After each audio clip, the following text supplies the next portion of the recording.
Bharatiya Janata party की तरफ से अटेली विधानसभा से टिकट न मिलने से नाराज पार्टी के प्रदेश उपाध्यक्ष और अटेली से पूर्व विधायक व पूर्व डिप्टी स्पीकर संतोष यादव ने हाल ही में पार्टी से अपने पद से इस्तीफा दे दिया था। नामांकन की आज आखिरी तारीख होने की वजह से उन्होंने कनीना में अपने कार्यकर्ताओं के साथ बैठक की।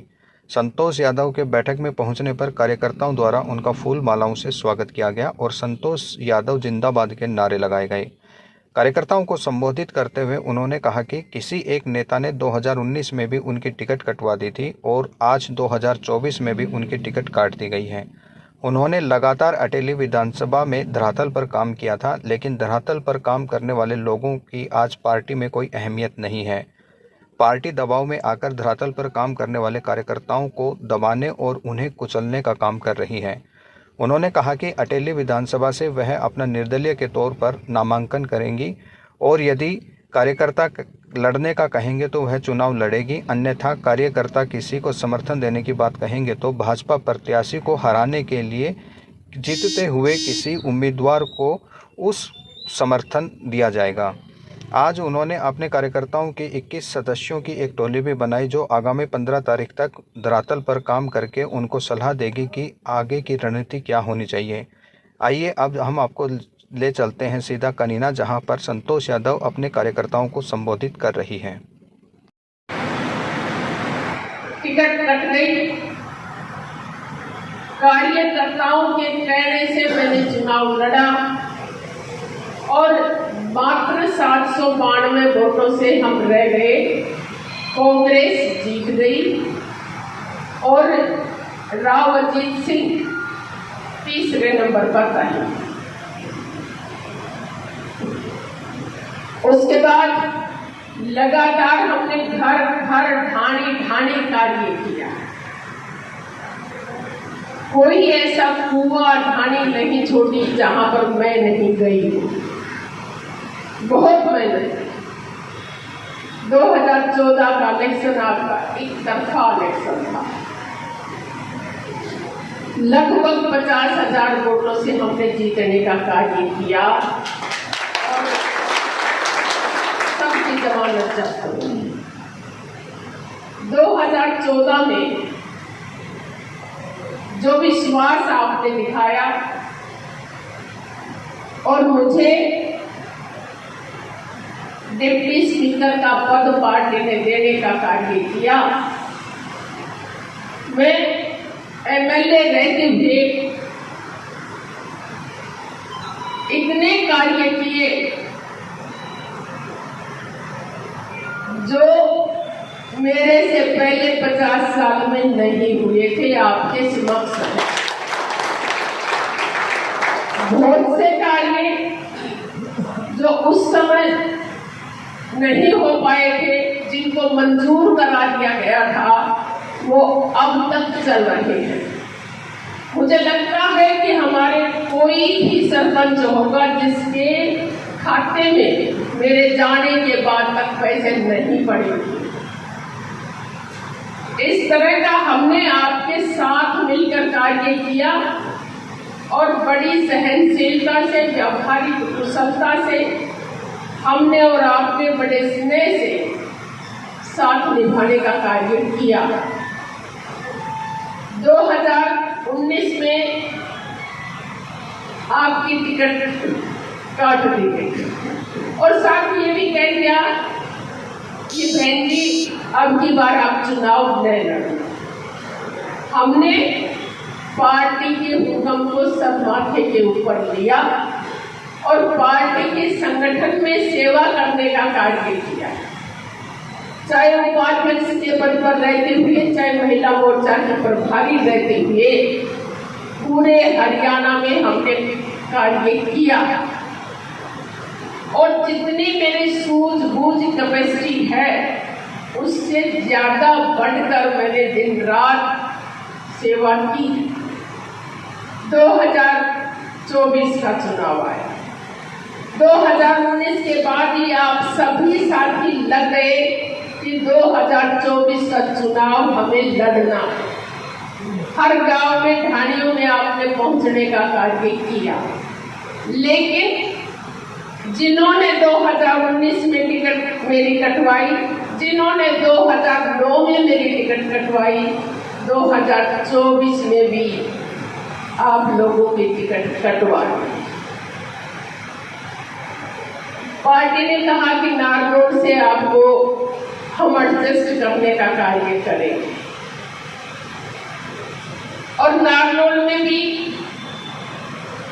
जब आप नारनौल आए थे तो उस समय ये दुविधा थी कि क्योंकि उन्होंने कह दिया था कि नारनौल में एडजस्ट करेंगे, लेकिन नारनौल में भी उसी तरह से ही टिकट कटवा दी गई जैसे आपकी अटेली में कटी थी, जैसे पहले कटी।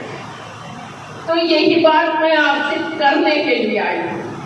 अब हमें अपने जिस बात का विरोध है उस पर बात करते हैं कि इस तरह से तो ये नेता जो अहिरवाल का बच्चा उठने का कार्य करता है, जो सामान्य घर से आकर आगे बढ़ने का कार्य करता है, जनता की सेवा की सोच जिसके दिमाग में है, उनको मिटाने का कार्य करते हैं। मेरे जैसे अनेक कार्यकर्ता हैं पार्टी के लाइन में, जिनकी तरफ कोई ध्यान नहीं दिया जाता। हर कार्यकर्ता दुखी है, और जो आपके क्षेत्र में नहीं घूमता, जो आपके साथ प्यार और लगाव नहीं लगता, जो आपके दुख और सुख का साथी नहीं बनता, उसको ऊपर से लाकर बैठा देते हैं और आप कार्यकर्ता सारे लाइन में खड़े रह जाते। हमारे बहुत से सीनियर कार्यकर्ता हैं, हमारे अजीत सिंह कलवाड़ी भी था और भी हमारे कार्यकर्ता थे, लेकिन सबको एक लाइन में धराशायी कर दिया। मैं तो आपसे यही पूछना चाह रही हूँ कि जब इस तरह से कार्यकर्ताओं का ऊपर से हथौड़ा पड़ेगा तो क्या हम जिस लगाव से सेवा कर रहे थे कर सकेंगे? 5 साल हम अपनी फसल को पालने का कार्य करते हैं और जब राश डालते हैं तो कोई दूसरा आ जाता है उस राश को उठाने में। अपने पास बहुत बड़ी समस्या है, बहुत बड़ी समस्या है। निष्ठावान अनुशासित कार्यकर्ता के लिए बहुत भारी समस्या है, और इसी कारण हमने इस्तीफा देने का कार्य किया। आज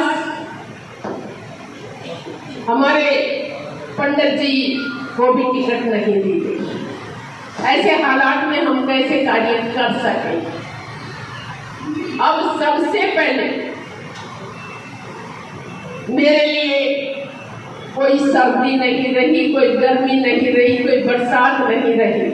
मैं हर जगह आपके साथ रही, पार्टी का कार्य भी किया, लेकिन आपके साथ बराबर घर और परिवार का मेंबर रहने का कार्य किया है। और यही कारण है कि आज ये जो कार्यकर्ता बैठे हैं, ये केवल कार्यकर्ता नहीं, ये 30,000 वोट के मालिक बैठे, जिनमें दम है 30,000 वोट का।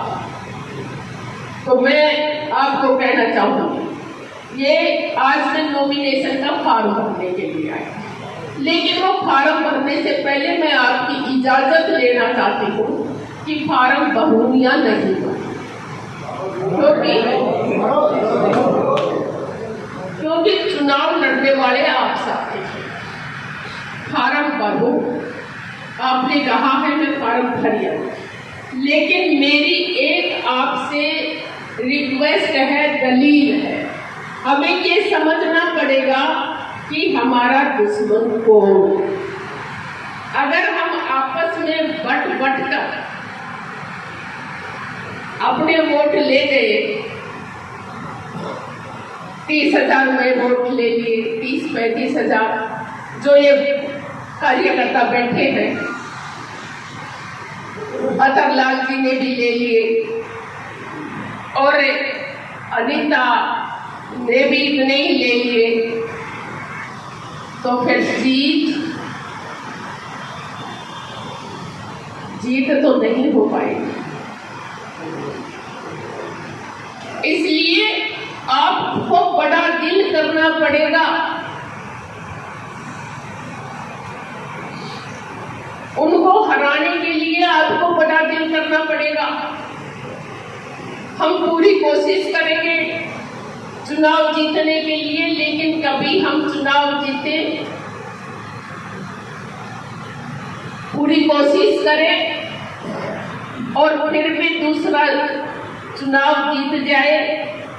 चुनाव जीतने के बाद व्यक्ति विशेष के टारगेट आप होंगे। मैं तो टारगेट हुई, इसलिए उनको हराना बहुत ज्यादा जरूरी है। अपना पहला लक्ष्य यही मानकर चलना। अहिरवाल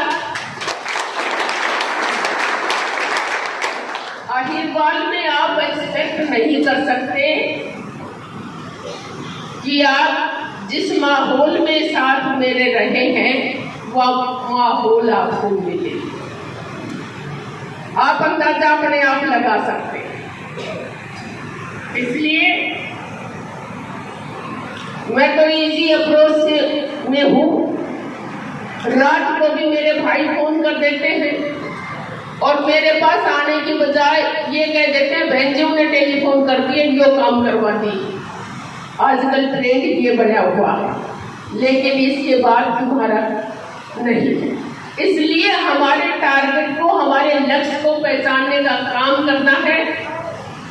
और मैं तो आपसे ये रिक्वेस्ट करती हूँ कि मैं तो अपनी बलि देने को तैयार हूँ। एमएलए मैंने बन लिया है, लेकिन अपना लक्ष्य आरती नहीं जीतनी चाहिए।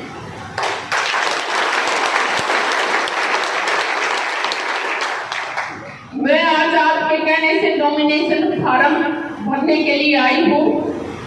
आप कहोगे कहा भी है भरने के लिए, लेकिन मैं आपको समय देती हूँ। हमें अपने लक्ष्य को अचीव करना है और लक्ष्य अचीव बिना बलिदान के होना संभव नहीं रहेगा, जो हालात में देख रहे हैं।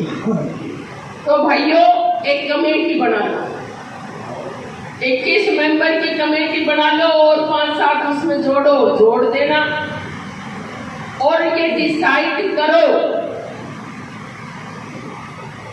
कि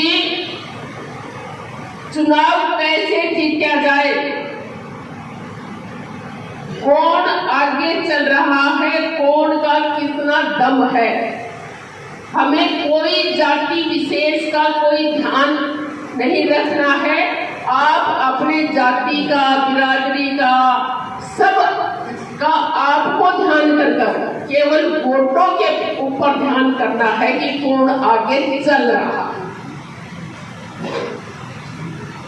आप ये कहोगे 16 तारीख को फार्म की विड्रॉल डेट है, उससे पहले आप मुझे बताने का कार्य करोगे कि चुनाव आपको लड़ना है या हमें किसी की सपोर्ट करनी है। मैं खुले से बात और ये भी आप बताने का कार्य करेंगे कि हमें किसकी सपोर्ट करनी है और समय डिले नहीं करना है, क्योंकि चुनाव का थोड़ा समय है। हमें घर घर ढाणी पहुंचना है, सपोर्ट के लिए भी पहुंचना है। और जितने ये संगठित कार्यकर्ता हैं, मैं चाहती हूं कि आप सभी संगठित रहें और हमें कौन आगे जा रहा है उसकी सपोर्ट करें, ताकि आपका टारगेट पूरा हो सके। मेरा तो टारगेट पूरा करना ही लक्ष्य है। ये आपके सहयोग से होगा। और जैसे मैं तो हमेशा आपके बीच में रहती हूँ, मुझे कहीं नहीं जाना, मैं नारनौल में हूँ, जितने हो सकेंगे पहले की तरह आपके कार्य करवाऊंगी। और मैं तो ये कहना चाह रही हूँ अब कि हम लड़ने वाले हैं। हमने कोई इलेक्शन, पीछे का एक इलेक्शन गया है, हमने कोई इलेक्शन छोड़ा नहीं है। लेकिन बड़े लक्ष्य को प्राप्त करने के लिए कोई भी बात हो सकती है, जैसा आप हुक्म करो। मैं आज एक कमेटी बनाने का कार्य करता हूँ और वो कमेटी हमें रिपोर्ट करेगी कि हमें क्या करना है। और जो कमेटी रिपोर्ट करेगी, जो हमें बताने का कार्य करेगी कि हमें किसको सपोर्ट करना है, हम तन मन से उसकी सपोर्ट करेंगे और इस लक्ष्य से हम आगे बढ़ेंगे। आप अगर ये कहोगे आपको चुनाव लड़ना है तो मैं तैयार हूँ। आप ये कहोगे कि आपको उनकी सपोर्ट करनी है, मैं तैयार हूँ। लेकिन डिसीजन आपका रहेगा। और मैं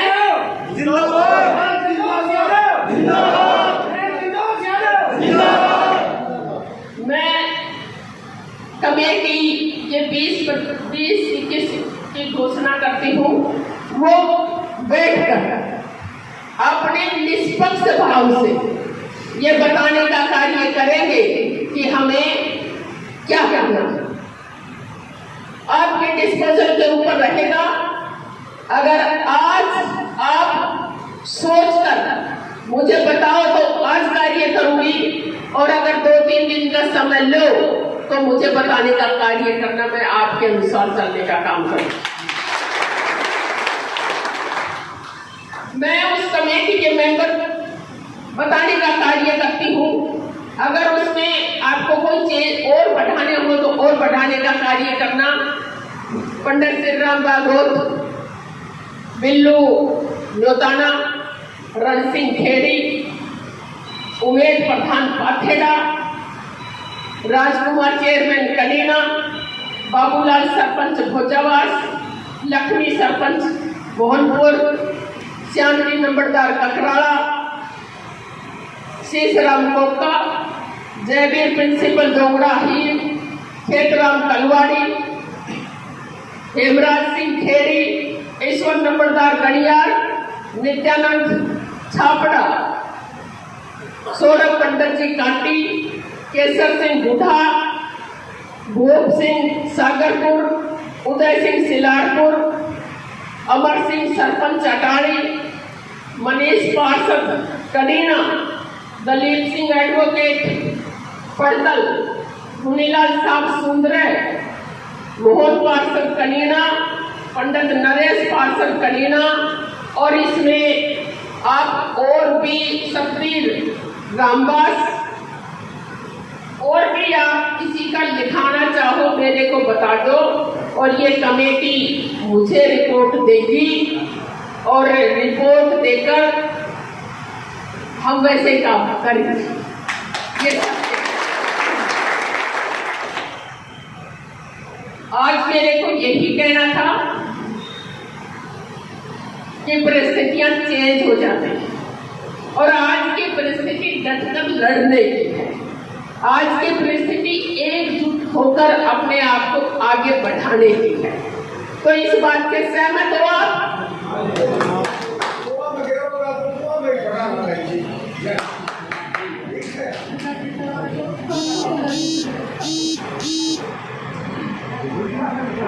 तो मैं बताऊं, अर्जन को टाल कर तो बचाओ देने का कार्य करेंगे। ये लोग बाग जो दिया है अपनी अच्छी तरह पड़ताल कर लेना, गांव में कर लेना, और मेरे को रिपोर्ट देने का कार्य करना। 15 के बाद समय नहीं है हमारे पास।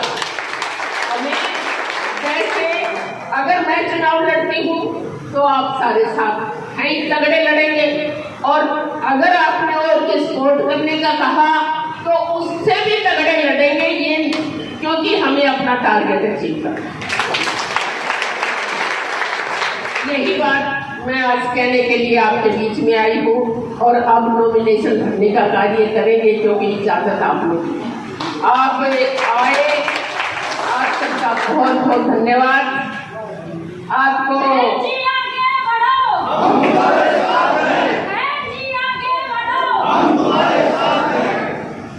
मेरी बहनों ने भी कर रही हैं, 50% आबादी है, लेकिन